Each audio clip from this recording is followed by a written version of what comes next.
আসসালামু আলাইকুম। আমি ডাক্তার শাহিনুর রহমান বলছি বাংলাদেশ থেকে। তো আজকে কিন্তু ঈদ মোবারক। কেন ঈদ মোবারক? মানে পাকিস্তান এবং পাকিস্তানপন্থীদের জন্য ঈদ মোবারক। তার মানে খুশির খবর শোনাতে চলছি এখন আমি। আপনারা ইতিমধ্যে জানেন যে গত রাতে একযোগে 3 জায়গায় মানে 3টি ঘাঁটিতে মিসাইল ছুড়েছিল ভারত, এবং তারা কিছু ক্ষতিও করতে সক্ষম হয়েছে পাকিস্তানের।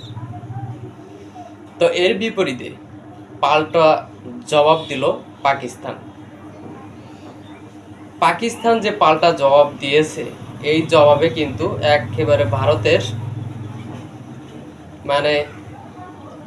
ভারতের ভাটিন্ডা বিমান ঘাঁটি একেবারে পুরোপুরি ধ্বংসের দাবি করছে পাকিস্তান।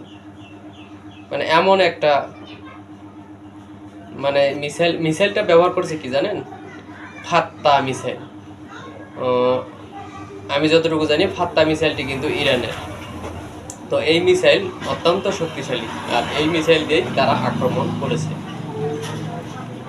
তো খবর হচ্ছে ভারতের ভাটিন্ডা বিমান ঘাঁটিতে হামলা চালিয়ে সেটি ধ্বংস করেছে পাকিস্তান।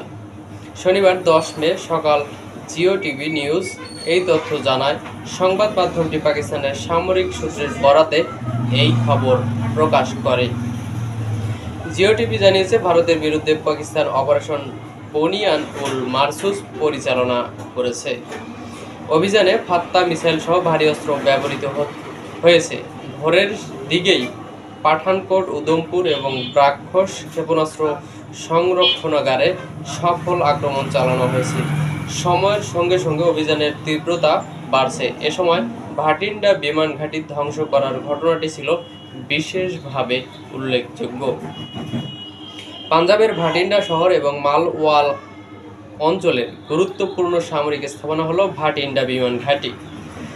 ভারতীয় বিমান বাহিনীর তত্ত্বাবধানে থাকা এই বিমানবন্দরের কাছে স্থাপিত হয়েছে ভাটিন্ডা বিমানবন্দর, যা একটি অভ্যন্তরীণ বিমানবন্দর হিসেবে পরিচিত।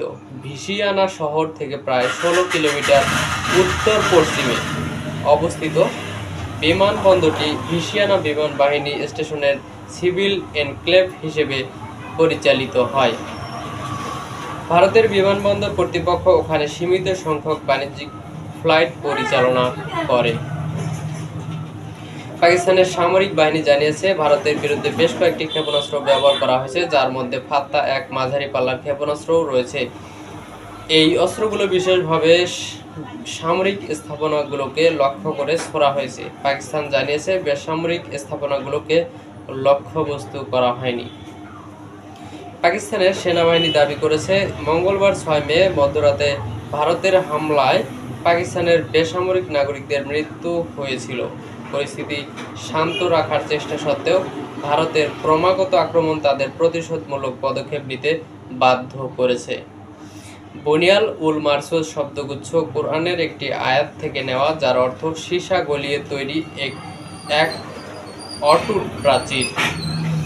এটি পাকিস্তানের সামরিক বাহিনীর শক্তি, ঐক্য এবং প্রতিরোধের প্রতীক হিসেবে ব্যবহৃত হয়। তো পাকিস্তানপন্থীদের জন্য অনেক ভালো লাগলো নিশ্চয়। তো আশা করছি পাকিস্তান ভারতের আপডেটগুলো প্রতিদিন জানতে পারবেন, এবং প্রতিদিন আমার খবরগুলো সবার আগে জানতে আমার চ্যানেলটি সাবস্ক্রাইব করে এবং ভিডিওটিতে একটি লাইক দিয়ে পাশে থাকবেন। তো দেখা হচ্ছে পরবর্তী কোনো ভিডিওতে। সেই পর্যন্ত ভালো থাকুন, সুস্থ থাকুন।